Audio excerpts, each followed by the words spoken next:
Saya di sini akan menjelaskan sedikit tentang besi dan baja. Ini salah satu tugas saya dari dosen pengampu Pak Joni Arif STMT.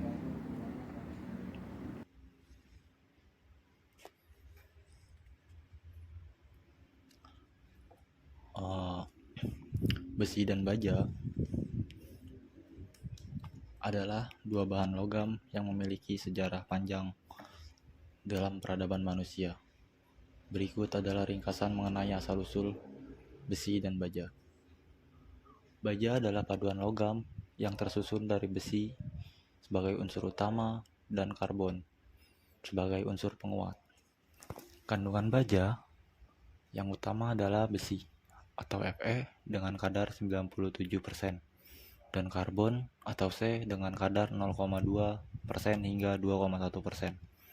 Sehingga serta unsur paduan lain yaitu mangan atau Mn, krom atau Cr, vanadium atau V, nikel atau Ni, silikon atau Si, tembaga atau Cu, sulfur atau S, fosfor atau V, dan lainnya dengan jumlah yang dibatasi dan berbeda-beda. Ini adalah contoh baja. Pengaruh utama kandungan karbon di dalam baja adalah pada kekuatan, kekerasan, dan sifat mudah dibentuk. Penambahan karbon pada baja dapat meningkatkan kekerasan atau hardness dan kekuatan tarik atau tensile strength. Namun di sisi lain membuatnya menjadi getas atau brittle serta menurunkan keuletannya, ductility. Baja menjadi bahan dasar yang sangat vital untuk industri. Semua peralatan berbahan baja mulai dari peralatan dapur, transportasi, generator, serta kerangka gedung dan jembatan. Eksploitasi baja dan besi menduduki peringkat pertama di antara barang tambang dan logam, dan produknya melingkupi hampir 95% dari produk barang berbahan logam yang dimanfaatkan dalam kehidupan manusia. Asal-usul baja. 1. Era kuno. Pengaruh baja sudah dikenal pada zaman kuno. Beberapa contoh kuno pengaruh baja adalah pedang baja Damaskus yang terkenal dari Jawa Tengah dan Padang, Kanata Jepang. Baja Damaskus terbuat dari baja dengan lapisan yang berbeda, memberikan kekuatan dan ketajaman yang luar biasa.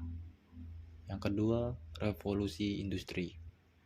Revolusi industri pada abad ke-18 dan ke-19 membawa perubahan besar dalam produksi baja. Penggunaan tungku berat dan teknik pengolahan yang cepat dan lebih canggih memungkinkan produksi baja dalam jumlah besar. Ini mengubah wadah industri dan konstruksi. Ketiga, perkembangan modern. Sejak revolusi industri, baja telah menjadi bahan dasar dalam berbagai industri, termasuk konstruksi, otomotif, manufaktur, dan banyak lagi. Baja modern adalah produk dari teknologi mutakhir dan pengawasan yang ketat dalam pembuatan baja yang berkualitas tinggi. Kedua, besi dan baja memiliki sejarah yang panjang dalam peradaban manusia dan telah memainkan peran penting dalam perkembangan teknologi, industri, dan kehidupan sehari-hari. Sejak penemuan pertamanya, mereka terus berkembang dan menjadi salah satu bahan paling penting di dunia modern.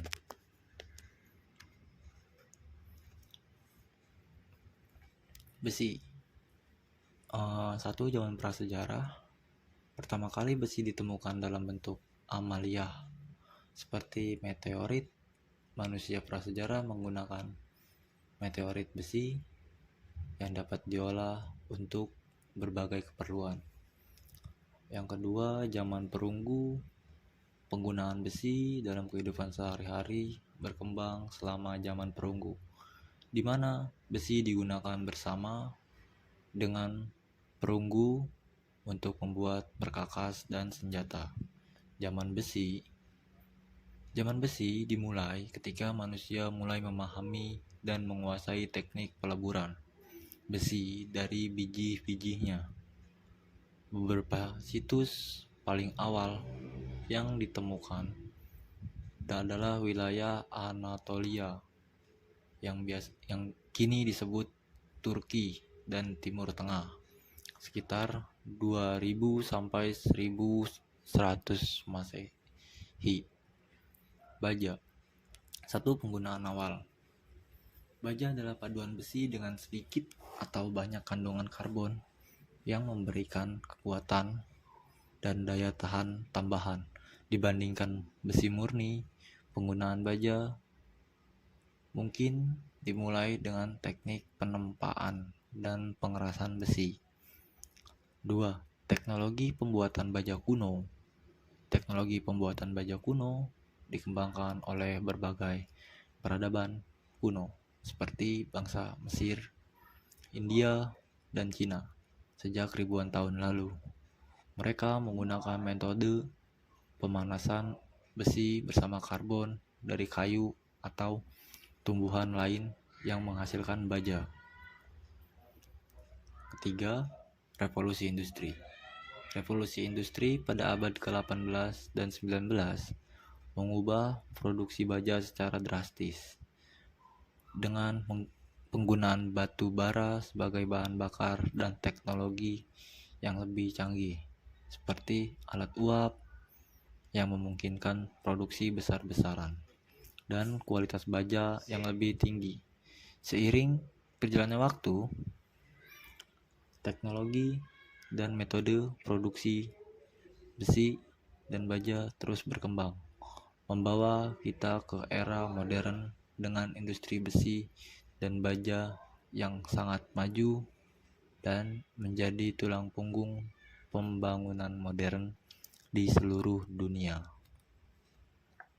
Nah, di sini perbedaan besi dan baja. 1. Perbentukan material. Besi merupakan material alami yang terbuat dari unsur ferrum atau Fe. Material ini terbuat dari biji besi yang ditambang dari alam dan kemudian diolah. Sementara baja adalah material buatan yang terbuat dari perpaduan berbagai unsur seperti besi, karbon, mangan, sulfur, silikon, serta aluminium, nitrogen, dan oksigen dalam jumlah yang kecil. Yang kedua, karena terbuat dari bahan yang berbeda, besi dan baja juga memiliki karakteristik yang berbeda. Besi cenderung lebih mudah berkarat, sedangkan baja memiliki sifat anti karat dan tahan terhadap udara lembab.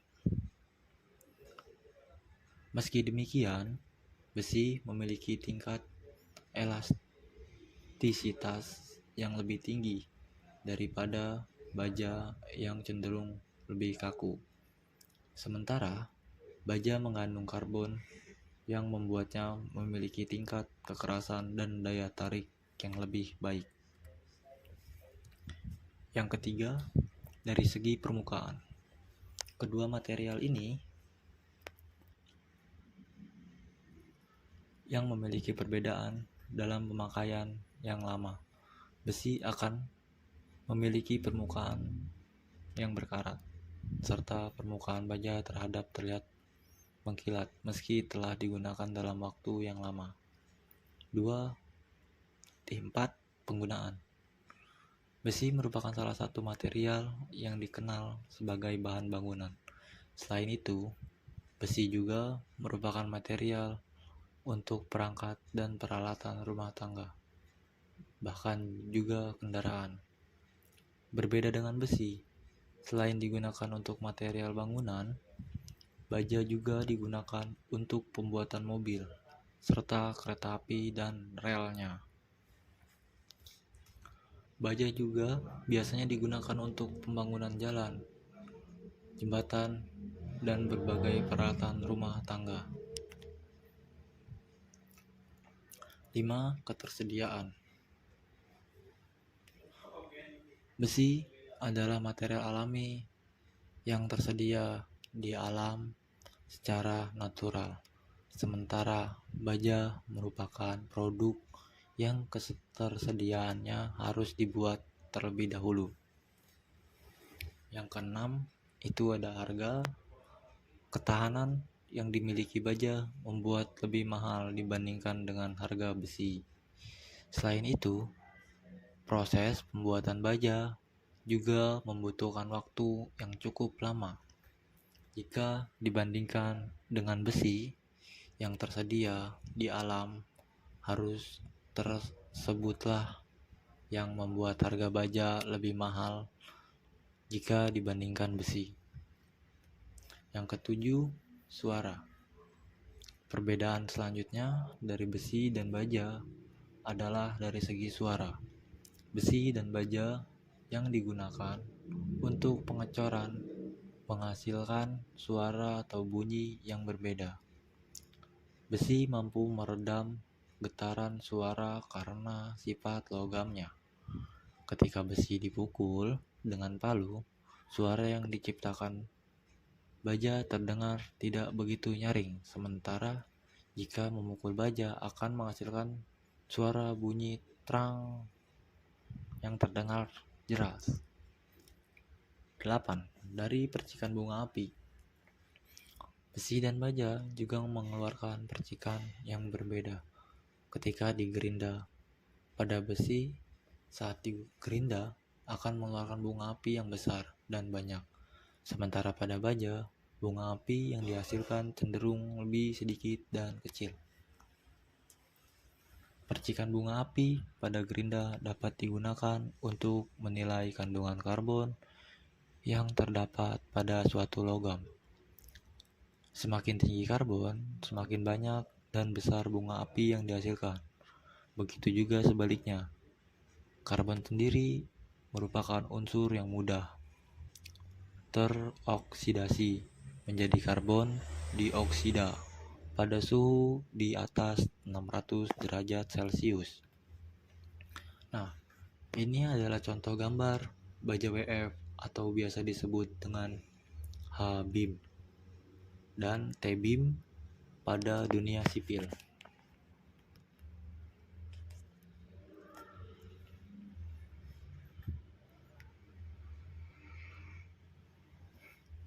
Nah, di sini ada sedikit rumus cara menghitung berat baja WF yang kami pakai, yakni berdasarkan koefisien tebal baja WF, yaitu H kali T1 kali P ditambah B dikali 2 dikali T2 dikali P dikali 8,1 kg,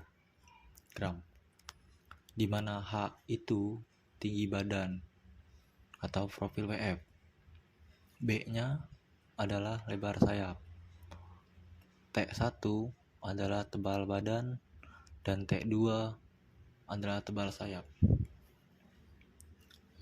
Contoh soalnya di sini kita memiliki baja WF dengan 500 kali 200 kali 12 kali 16 dengan panjang 1,2 meter. Berat WF ini adalah 0,5 dikali 10 dikali 1,2 dikali 8,1 ditambah 0,2 dikali 2 dikali 16 dikali 1,2 dikali 8,1, yang dimana hasilnya 110,81 kg. Sebagai perbandingan, berat baja WF 500 berdasarkan tabel baja adalah 1,2 dikali 89,5 kg per meter. sama dengan 107,40 kg. Sementara jikalau berdasarkan berat jenis adalah 0,5 dikali 0,01 dikali 1,2 ditambah 0,2 dikali 2 dikali 0,016 dikali 1,2 dikali 7850 sama dengan 107,39 kg.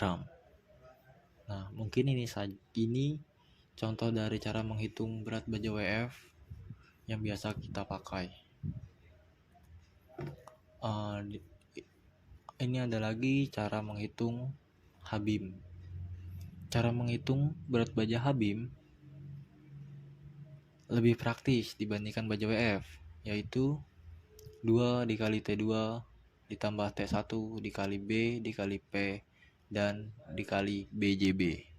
Contoh Habim 300 dikali 300 dikali 10 dikali 15. Berat per meter lari adalah 0,015 dikali 2 ditambah 0,010 dikali 0,30 dikali 7850. Nah, 7850 itu udah ketentuan dari BJB. Hasilnya adalah 94,20 kg. Baja T-beam khusus menghitung berat baja profil T-beam adalah memakai rumus 1/2 H dikali T1 ditambah B ditambah T2 dikali P dan dikali BJB. Karena bentuk material ini adalah setengah dari baja profil WF, maka rumus tersebut sebenarnya juga mengadopsi pada perhitungan berat baja WF. Jadi di sini saya tidak perlu membuat contoh perhitungan berat baja T-beam.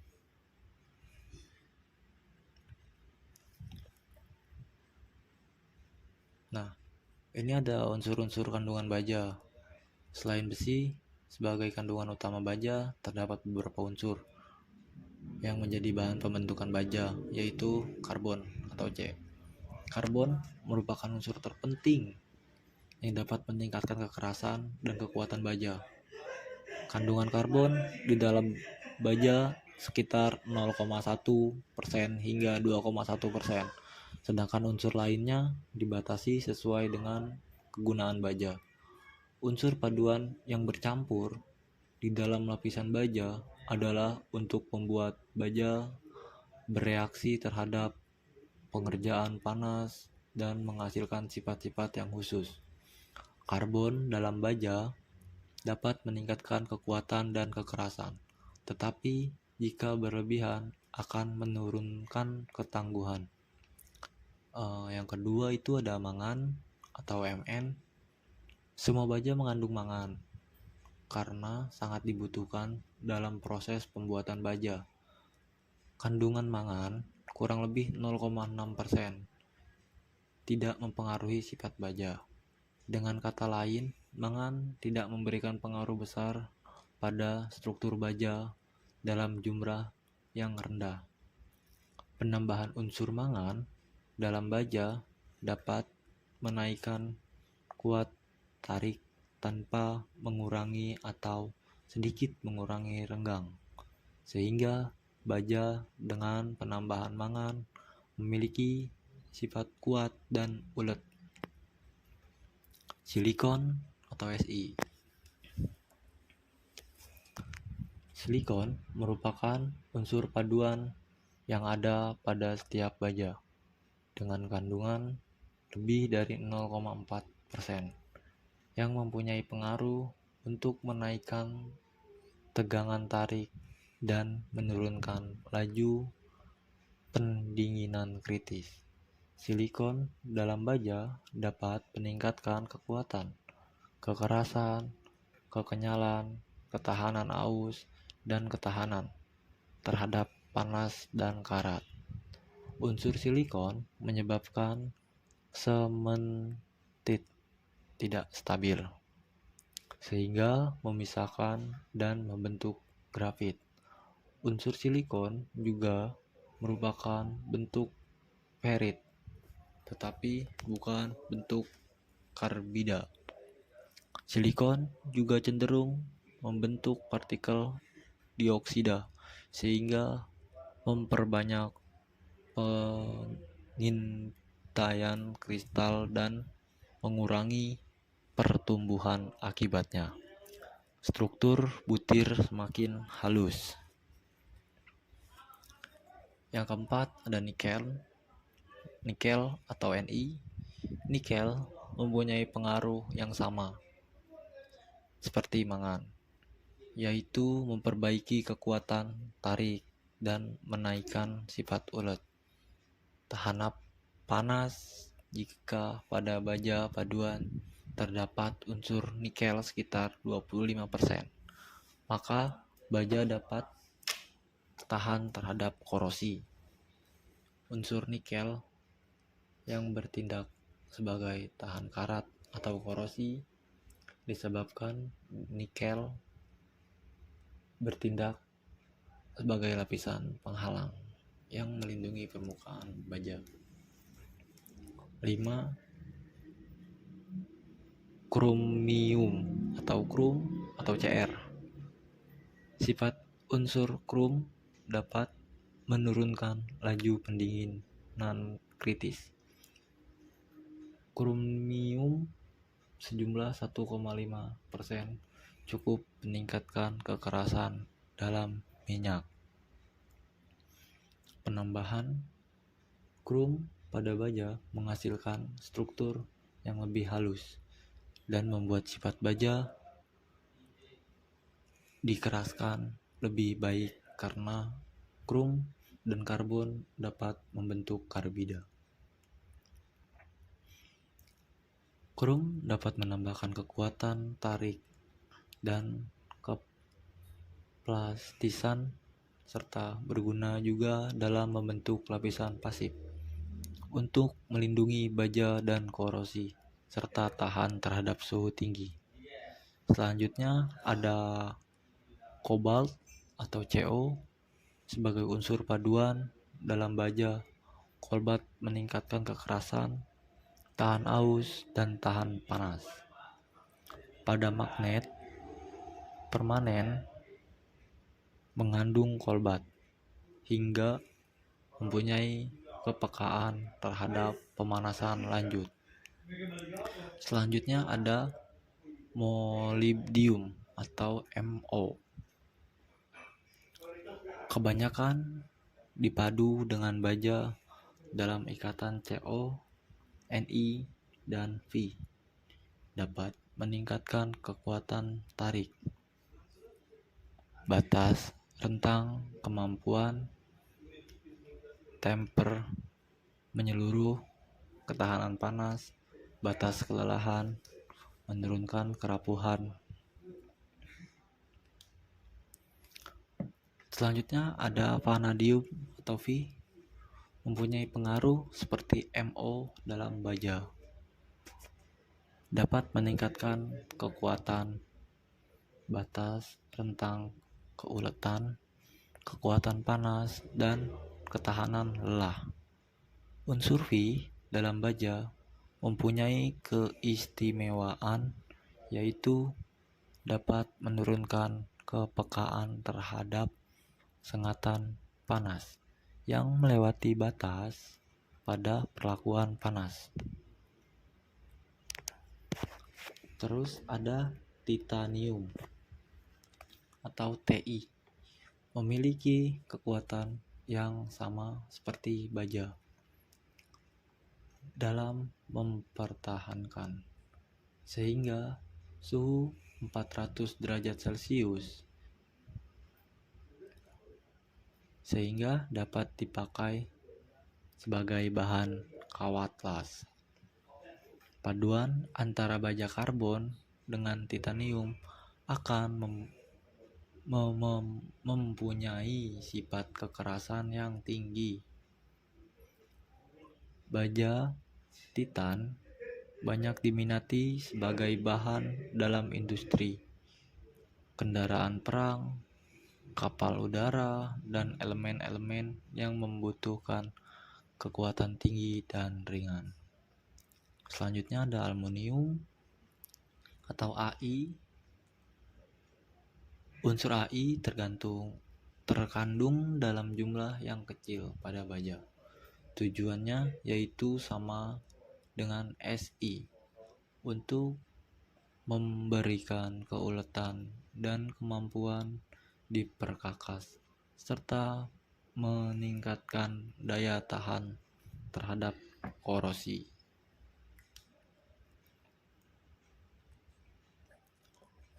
Di sini ada jenis-jenis baja. Menurut Wiryo Sumarto tahun 2004, berdasarkan komposisi karbon yang digunakan, baja dapat diklarifikasikan dalam beberapa jenis, yaitu A. Baja karbon. 1. Baja karbon adalah paduan antara besi dan karbon dengan sedikit Si, Mn, P, S, dan Cu. Sifat baja karbon sangat tergantung pada kadar karbon. Bila kadar karbon naik, maka kekuatan dan kekerasan juga akan bertambah tinggi. Karena itu, baja karbon dikelompokkan berdasarkan kadar karbonnya. Berdasarkan komposisi kandungan karbon, baja karbon dibagi menjadi beberapa jenis, yaitu baja karbon rendah, baja karbon sedang, dan baja karbon tinggi. Baja karbon rendah memiliki kandungan karbon di bawah 0,3%.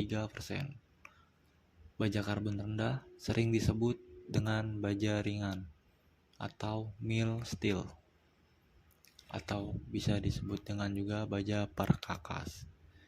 Jenis baja yang umumnya dan banyak digunakan adalah jenis cold roll steel dengan kandungan karbon 0,08% hingga 0,30% yang bisa digunakan untuk bodi kendaraan. Selanjutnya ada karbon sedang.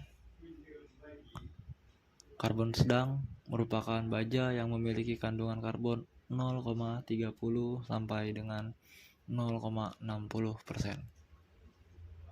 Baja karbon sering digunakan. Baja karbon sedang mempunyai kekuatan yang lebih dari baja karbon rendah dan mempunyai kualitas perlakuan panas yang tinggi. Tidak mudah dibentuk oleh mesin, lebih sulit dilakukan untuk pengelasan, dan dapat dikeraskan dengan baik. Baja karbon sedang banyak digunakan untuk poros, rel kereta api, roda gigi, pegas, baut, komponen mesin yang membutuhkan kekuatan tinggi, dan lainnya. Baja karbon tinggi memiliki kandungan karbon paling tinggi jika dibandingkan dengan baja karbon yang lain, yakni 0,60 sampai 1,7%, dan memiliki tahan panas yang tinggi, kekerasan tinggi, namun keuletannya lebih rendah. Baja karbon tinggi mempunyai kuat tarik paling tinggi dan banyak digunakan untuk material tool. Salah satu aplikasi dari baja ini adalah pembuatan kawat baja dan kabel baja.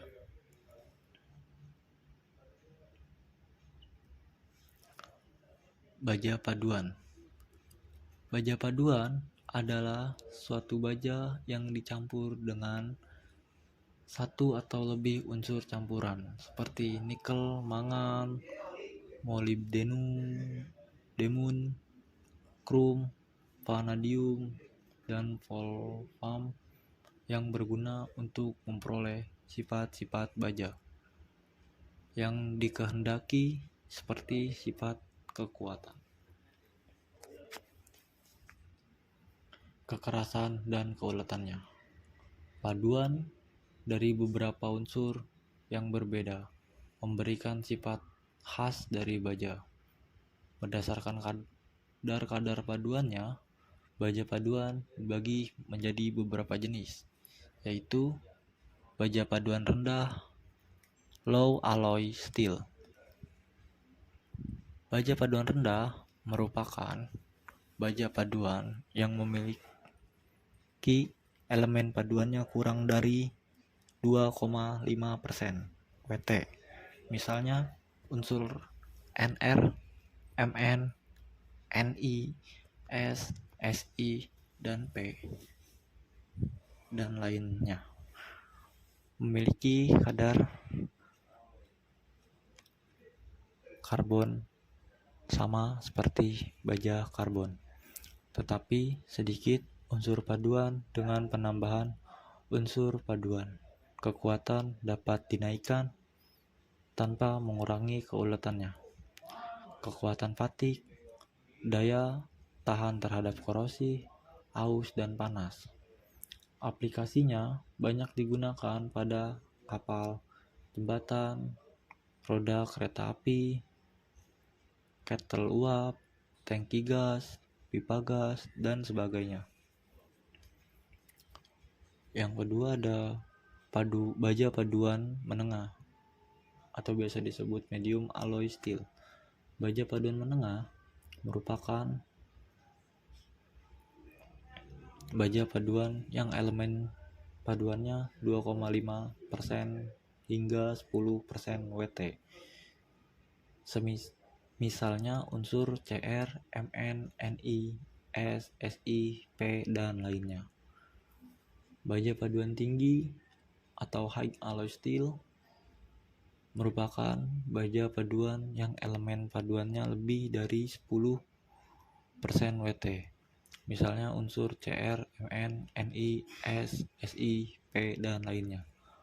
Contohnya baja tahan karat, baja perkakas, dan baja mangan. Aplikasinya digunakan pada bearing, pejana tekan, baja tegas, cutting tools, frog rel kereta api, dan sebagainya. Baja khusus. Baja khusus mempunyai unsur paduan yang tinggi karena pemakaian yang khusus. Baja khusus yaitu baja tahan karat, baja tahan panas, baja perkakas. Unsur utama dari baja tahan karat adalah krom sebagai unsur terpenting untuk memperoleh sifat tahan terhadap korosi. Baja perkakas adalah baja yang digunakan tidak berukuran besar tetapi memegang peranan dalam industri. Unsur-unsur paduan dalam karbitnya diperlukan untuk memperoleh sifat-sifat tersebut dan kekuatan pada temperatur tinggi. Nah, di sini ada contoh dari baja karbon di atas sebelah kiri. Nah, di atas sebelah kanan ini ada baja campuran. Terus yang bawah ini ada baja paduan. Di sini banyak kok, kalian bisa lihat-lihat. Baja karbon biasa digunakan untuk pipa. Terus baja campuran biasa digunakan untuk apa? Dan baja paduan biasa digunakan untuk seperti alloy yang biasa digunakan di rumah itu untuk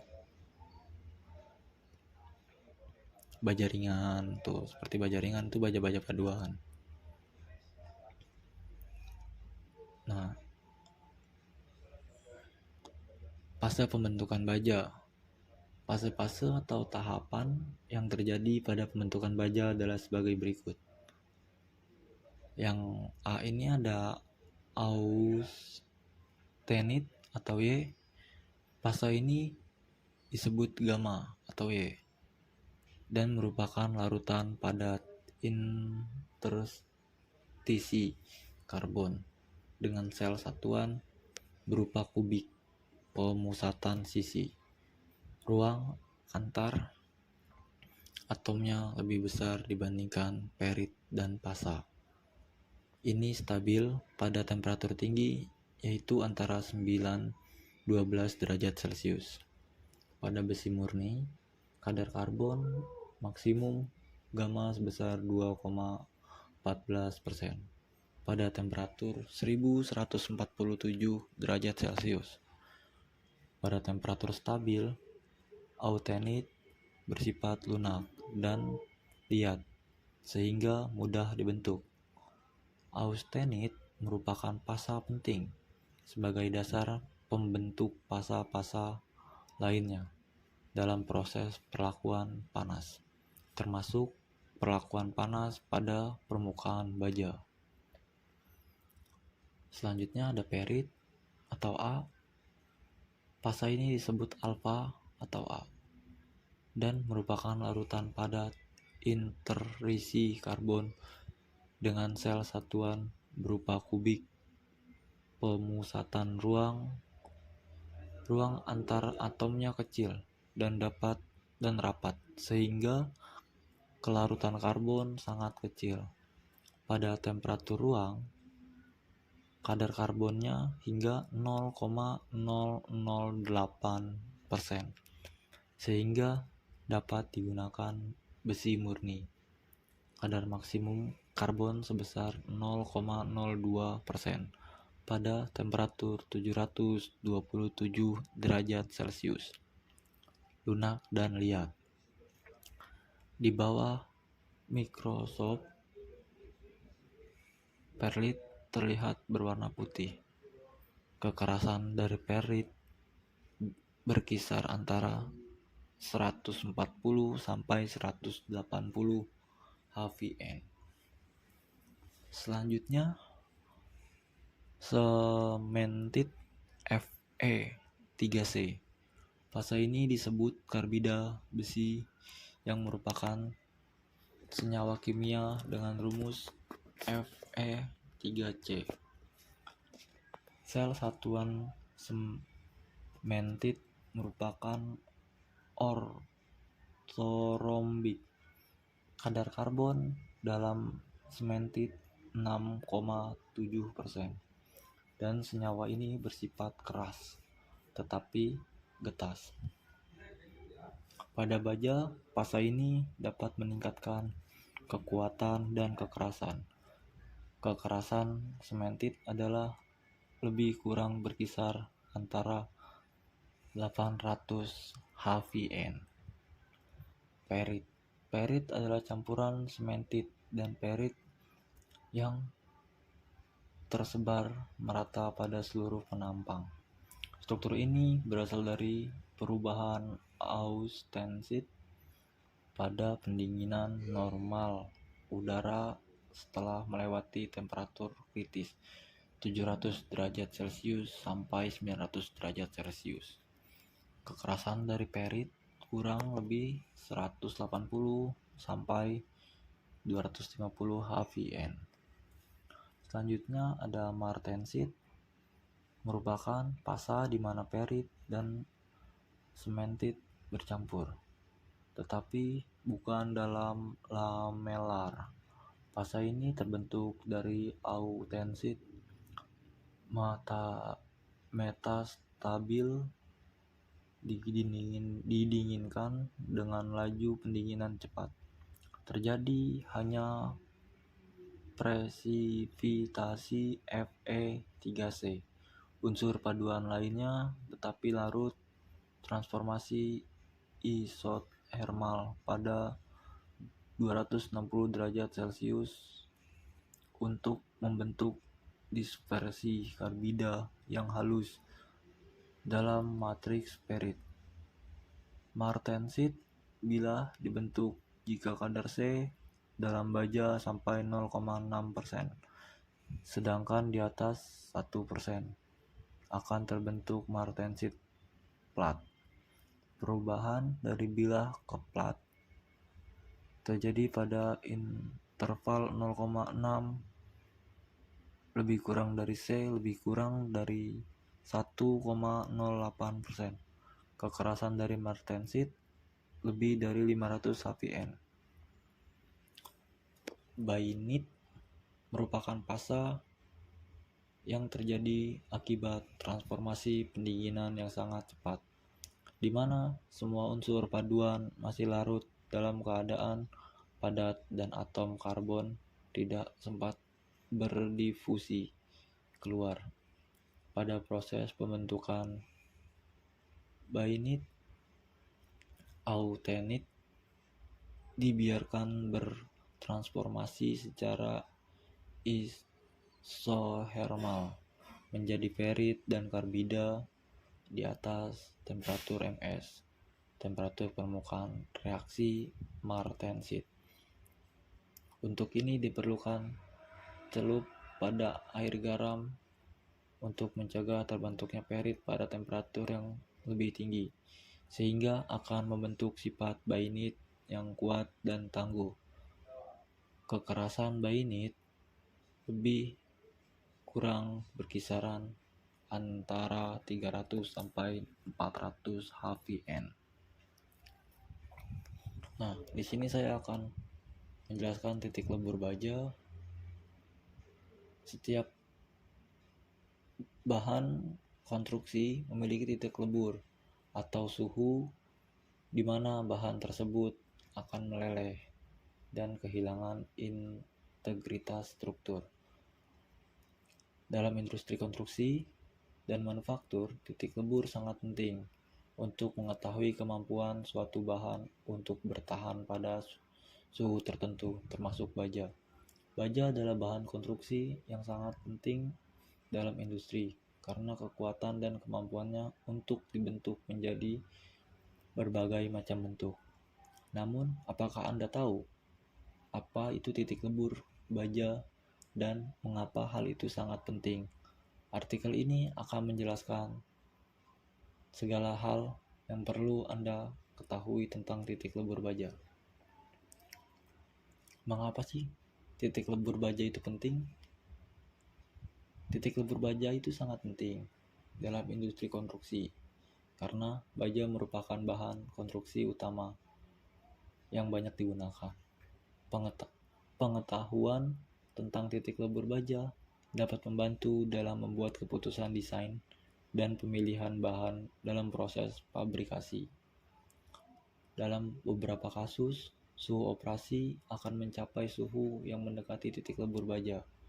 Jika suhu operasi melebihi titik lebur, baja akan menjadi lemah dan kehilangan kekuatannya. Oleh karena itu, pengetahuan tentang titik lebur menjadi sangat penting untuk membuat keputusan desain yang lebih baik dan memastikan bahan struktur yang dibuat kuat dan tahan lama. Terus kalian tahu tidak bagaimana cara titik lebur baja ditetapkan? Tidak semua baja memiliki titik lebur yang sama. Batasan titik lebur baja ditentukan oleh komposisi kimia alloyingnya. Semakin banyak karbon dan unsur paduan dalam baja, maka semakin tinggi titik leburnya. Pada baja karbon rendah, titik lebur biasanya berkisaran antara 1400 Fahrenheit sampai dengan 1500 derajat Fahrenheit. Namun pada baja tahan karat, titik lebur bisa mencapai 2500 derajat Fahrenheit. Oleh karena itu, sangat penting untuk mengidentifikasi komposisi kimia baja sebelum memilih bahan untuk suatu proyek dan juga mempertimbangkan operasi untuk baja tersebut. Kalian tahu tidak cara mengukur titik lebur baja? Nah, titik lebur baja dapat diukur dengan menggunakan metode yang disebut pyrometer. Pyrometer adalah alat yang digunakan untuk mengukur suhu benda tanpa menyentuhnya. Pengukuran suhu dilakukan dengan mengukur radiasi inframerah yang muncul dari permukaan benda. Pengukuran suhu ini sangat akurat dan berguna untuk menentukan titik lebur baja. Nah, di sini juga ada kelebihan dan kekurangan titik lebur baja. Kelebihan titik lebur baja adalah satu, ketahanan suhu tinggi. Yang kedua, kekuatan yang tinggi. Yang ketiga, kekerasan yang baik. Yang keempat, kekuatan lentur yang tinggi. Yang kelima, kemampuan untuk membentuk sesuai dengan kebutuhan. Yang keenam, ketahanan terhadap deformasi. Yang ketujuh, kemampuan untuk digunakan pada suhu yang tinggi. Nah, kekurangan titik lebur baja itu ada satu, biaya produksi yang tinggi. Kedua, dapat mengalami korosi. Ketiga, kurang tahan terhadap tekanan berulang. Yang keempat, rentan terhadap retakan dan kegagalan. Yang kelima, sulit untuk dikerjakan dan dibentuk pada suhu normal. Keenam, rentan terhadap perubahan suhu yang cepat dan tiba-tiba. Dan yang ketujuh, mudah mengalami kehabisan masa pakai akibat kerusakan panas. Selanjutnya di sini ada komposisi baja atau titik lebur baja dalam temperatur Fahrenheit. Baja karbon rendah itu titik leburnya 1400 sampai 1500 derajat Fahrenheit. Terus baja tahan karat biasanya di titik lebur 2500 derajat Fahrenheit. Baja karbon tinggi adalah 2700 derajat Fahrenheit. Baja paduan biasanya 1800 sampai 2200 derajat Fahrenheit. Baja tahan panas itu memiliki titik lebur di 2500 sampai 2800 derajat Fahrenheit. Nah, di sini ada diagram temperatur secara Fahrenheit dan secara derajat Celcius. Nah, kalian di sini bisa melihat kok bahan-bahan dalam kandungan karbonnya ada berapa. Nanti tinggal dikalkulasikan saja oleh kalian. Nah, selanjutnya di sini ada rumus dan cara menghitung berat besi dan baja. Rumusnya adalah VB dikali BJB sama dengan kilogram. Keterangannya, VB adalah volume besi dalam satuan meter. Angka 3, BJB itu berat jenis besi adalah 7.850 kg per meter. Angka 3. BJB-nya ini udah ditentukan ya dari 7.850 itu. Nah, di sini saya akan mengasih contoh soal 1, plat besi dengan ukuran 1 meter kali 1 meter dengan tebal plat 1 mm. Hitunglah beratnya.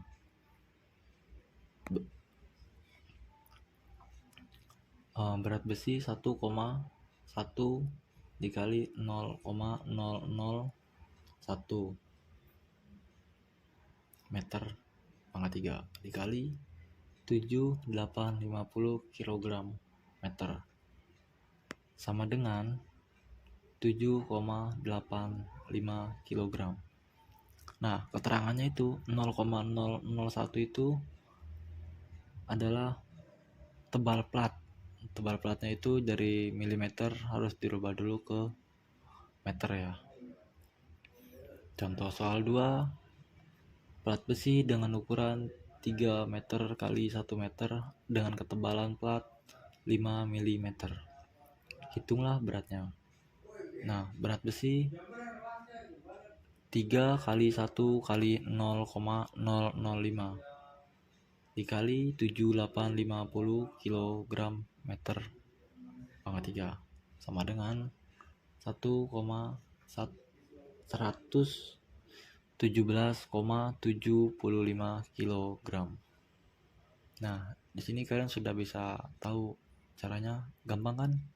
Tidak sesulit apa yang kalian pikirkan cara menghitung beratnya itu. Selanjutnya di sini saya akan menjelaskan tentang cara menghitung titik lebur. Untuk menghitung titik lebur suatu zat, kita perlu mengetahui rumus titik lebur terlebih dahulu. Rumus titik lebur dapat dinyatakan sebagai berikut. Ada rumusnya itu adalah TL sama dengan delta H per delta S ditambah delta T, di mana TL tersebut adalah titik lebur, delta H adalah entalpi perubahan fasa Kj per mol, delta S entropi perubahan fasa J per mol titik K, dan T-nya itu adalah suhu. Contoh perhitungannya ini, misalkan kita memiliki entalpi perubahan fasa sebesar 6,01 Kj per mol dan entropi perubahan fasa sebesar 22,05 J per mol titik K. Suhu yang dibutuhkan untuk mencapai titik lebur adalah, di sini kalian tulis dulu nih TL-nya. TL sama dengan 6,01 Kj per mol. Itu untuk delta H. Terus per 22,5 per J. J per mol titik K. Nah, 22,5 itu adalah delta AS-nya, delta S. Ditambah 273 K. Sama dengan 545,7 K. Dengan demikian, titik lebur zat tersebut adalah 545,7 K. Mungkin itu saja yang bisa saya sampaikan. Wabillahi taufiq wal hidayah. Wassalamualaikum warahmatullahi wabarakatuh.